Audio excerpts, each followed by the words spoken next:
சிவனையும் முருகனையும் நம்பணும். இது முருகனுடைய யுகம். இந்த யுகம் நீங்க முருகனை சாதாரணமா இடப்பட முடியாது.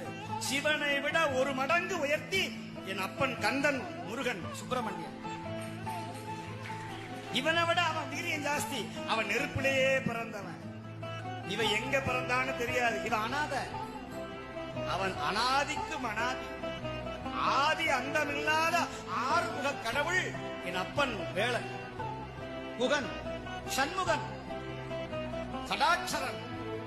அவன் திருவடிய ஒரு தடவை முருகா அப்படின்னு சொன்னா போதும். குகான்னு மயில் கத்தும். குகா குகான்னு கத்தும் மயில். மயில் அகவதை கேட்டீங்கன்னா குகா குகான்னு சொல்லும்.